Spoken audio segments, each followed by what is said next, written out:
اخلاقی پستی کی ردائے ظلمت سارے عرب کو اپنی لپیٹ میں لیے ہوئے تھی۔ انسان اشرف المخلوقات کے مقام سے گر کر جانور سے بھی بدتر ہو چکا تھا۔ عرب کے لوگ بتوں کو اپنا حاجت روا جانتے اور ان کے نام پر سانڈ چھوڑے جاتے ان پر انسانی بھینٹ چڑھانے سے بھی دریغ نہیں کرتے تھے۔ عرب میں بت پرستی کا رواج اسلام سے قریباً 400 برس پہلے شروع ہوا۔ اس کا بانی عمر بن لہی بن حارثہ بن امراء القیس بن ثعلبہ بن مازن الازد کہلان بن سبا کی اولاد سے تھا۔ قبیلہ قزاع اسی کی طرف منسوب ہے۔ عمر بن لہی کا نام ربیع بن حارثہ تھا۔ اس نے قبیلہ جرہم کی سردار عامر کی بیٹی سے شادی کی۔ ایک مرتبہ وہ شام گیا جہاں عمالقہ کی حکومت تھی۔ یہ لوگ بت پرست تھے۔ عمر بن لہی نے ایک بت جس کا نام حبل تھا وہاں سے لا کر کعبہ کی چھت کے عین بیچ میں نصب کر دیا۔ یہ بت انسان کی شکل کا تھا اور سرخ سنگ عقیق سے بنایا گیا تھا۔ اس طرح مرکز وحدانیت شرک اور بت پرستی کی اماجگاہ بن گیا۔ طائف میں لات کی پرستش ہوتی تھی جو بت نہیں تھا بلکہ پتھر کی ایک مربع چٹان تھی۔ لات لفظ اللہ کا، منات منان کا اور عزا لفظ عزیز کا مؤنث ہے۔ مکہ کے قریب نخلا میں عزا دیوی کی پوجا ہونے لگی۔ یثرب میں اوس خزرج کے قبائل منات کی پرستش کرتے تھے۔ ان کے علاوہ ود، سوا، یغوث، یعوق اور نصر نامی بت بھی پوجے جاتے تھے۔ یہ حضرت شیث علیہ السلام کے پوتوں اور پرپوتوں کے نام تھے۔ وہ بڑے عابد اور متقی تھے۔ اہل عرب نے بت بنا کر یہ نام رکھ لیے۔ ود مرد، سوا عورت، یغوث شہر، یسوع گھوڑے اور نصر گدھ کی شکل کے بت تھے۔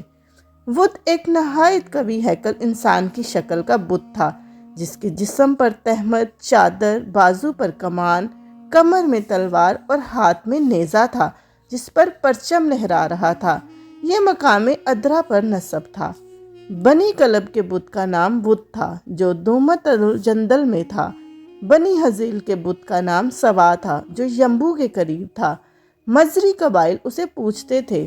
بنی مزہج اور اہل جرش نے اپنے بت کا نام یعوث رکھا تھا۔ پہلے بنی مراد پھر بنی عطیف بھی اسے پوجنے لگے۔ بنی خوان نے اپنے بت کا نام یعوق رکھا تھا۔ ان دونوں کو اہل یمن بھی اپنا دیوتا سمجھتے تھے۔ بنی ہمدان بھی اس کی پرستش کرتے تھے۔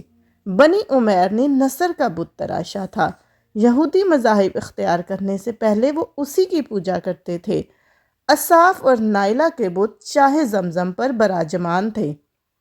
بنی جرہم کے زمانے میں صفا پر مرد بت اصاف اور مروہ پر عورت کی شکل کا بت نائلہ تھا۔ اصاف بن یالا اور مسمات نائلہ بنت زید بن جرہم یمن کے باشندے تھے۔ بیت اللہ میں زنا کے مرتکب ہوئے جہاں وہ مسخ کر دیے گئے۔ انہیں رسوا کرنے کے لیے صفا پر اصاف اور مروہ پر نائلہ کی لاشیں پھینک دیے گئے۔ کچھ عرصے بعد ان کے بت بنا کر پرستش شروع کر دی۔ نہیک اور معتم نامی بت بھی صفا اور مروہ پر نصب تھے۔ ان کے علاوہ 360 بت خانہ کعبہ کے گرد تھے جو سیسے سے جڑ کر کھڑے کیے گئے تھے۔ بت پرستی کا یہ دور صدیوں پر محیط تھا۔ اہل عرب ان بتوں اور پتھروں کی تعظیم اور عبادت ان کو قادر مطلق سمجھ کر نہیں کرتے تھے بلکہ ان کا اعتقاد تھا کہ یہ انہیں خدا کے قریب کر دیں گے۔ خالق، رازق اور موت و حیات کا مالک تو اللہ ہی کو سمجھتے تھے۔ بت پرستوں کے علاوہ مکہ میں کچھ موحد بھی تھے جو اپنے آپ کو دین حنیف کا پیروکار کہتے تھے۔ ستارہ پرست صابی، مجوسی، نصرابی اور یہودی مذہب کے ماننے والے بھی عرب کے مختلف حصوں میں آباد تھے۔ زمانہ جاہلیت میں عربوں کی تعلیمی حالت بہت پست تھی۔ جب اسلام آیا تو قبیلہ قریش میں صرف 17 آدمی لکھنا جانتے تھے۔ مکہ میں وہ سب پیشے موجود تھے جو کسی متمدن شہر میں ہو سکتے ہیں۔ یہ ضروری نہیں تھا کہ بچہ باپ کا ہی پیشہ اختیار کرے۔ ان میں قابل ذکر یہ ہیں: پارشہ فروش، غلہ فروش، عطر فروش، تیل فروش، شراب فروش، چرم فروش، مویشی فروش، قصاب، درزی، بڑھئی، لوہار، تیر ساز، گویے۔ ابن قنیبہ نے ظہور اسلام کے وقت بعض صحابہ اور کفار کے پیشے بھی بتائے ہیں۔ حضرت ابو بکر صدیق رضی اللہ عنہ اور حضرت عثمان رضی اللہ عنہ کپڑے کی تجارت کرتے تھے۔ حضرت سعد رضی اللہ عنہ بن ابی وقاص تیر ساز تھے۔ ابو طالب عطر فروش تھے، بعض اوقات گیہوں بھی فروخت کرتے تھے۔ عباس رضی اللہ عنہ ابن عبد المطلب سودی لین دین کے علاوہ موسم حج میں عطر بھی فروخت کرتے تھے۔ مکہ میں جبل عرفات کے پیچھے عکاظ میں ہر سال تجارتی میلہ لگتا تھا۔ قبائل کے سردار بھی جمع ہوتے اور آپس میں معاہدات کی شرائط طے کرتے۔ دور دور سے تاجر مال لاتے۔ میلے کے دنوں میں بڑی چہل پہل ہو جاتی۔ تجارت کے ساتھ ساتھ شعر و شاعری، خطابت اور فنون حرب کے مقابلے بھی ہوتے۔ سخن فہمی اور شاعری گویا ان کی گھٹی میں پڑی تھی۔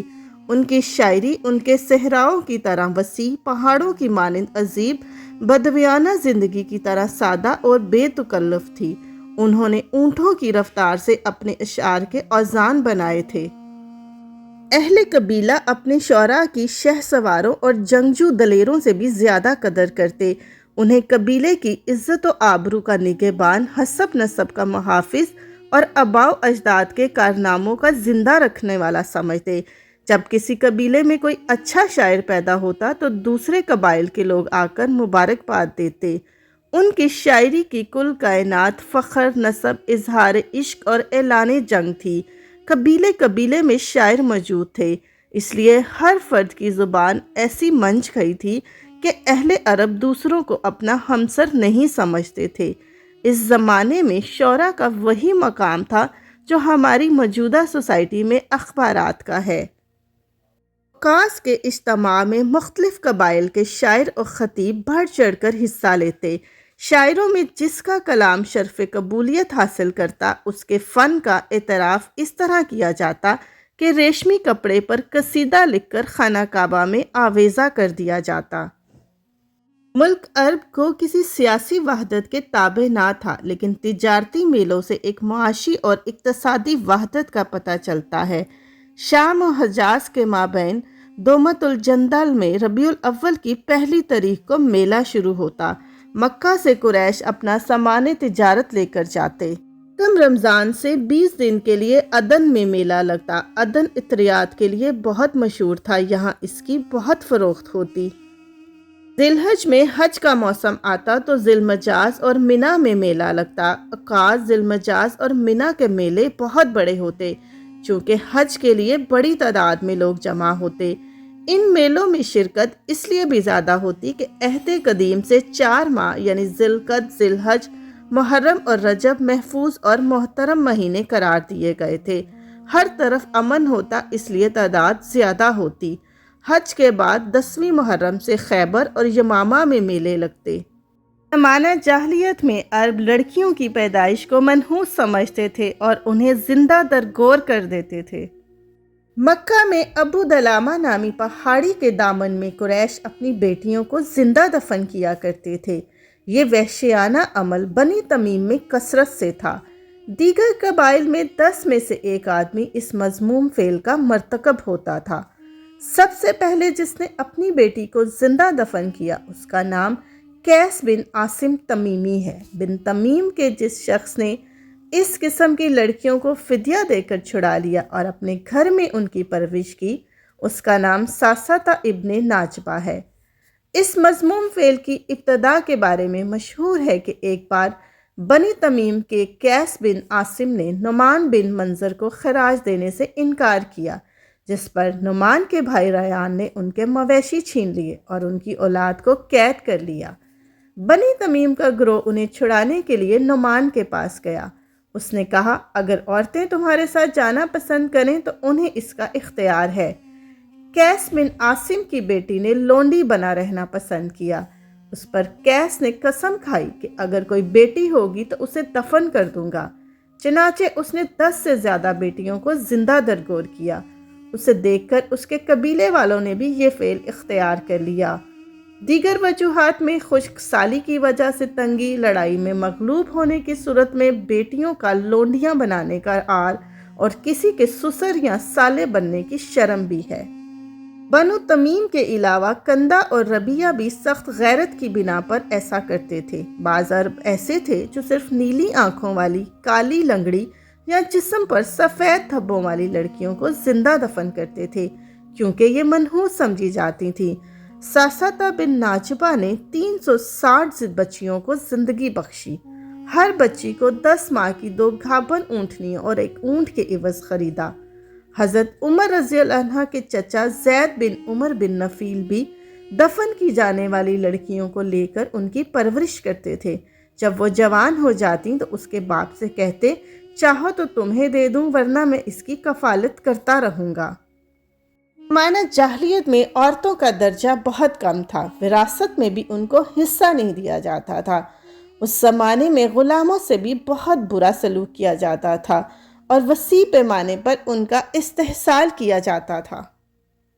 قبل اسلام کی عرب معاشرت میں گہری روحانی، سماجی اور اخلاقی کمی تھی۔ یہ دور ظلم و تشدد، جاہلیت اور اخلاقی پستی کا دور تھا۔ اسلام نے آ کر ان سب مسائل کا حل پیش کیا اور عرب معاشرت کو ایک نئی روشنی عطا کی۔ اسلام سے قبل زمانہ جاہلیت میں عرب کے متعلق میری ویڈیو آپ کو کیسی لگی مجھے کمنٹ سیکشن میں بتائیے گا۔ اپنا خیال رکھیں۔ اللہ حافظ۔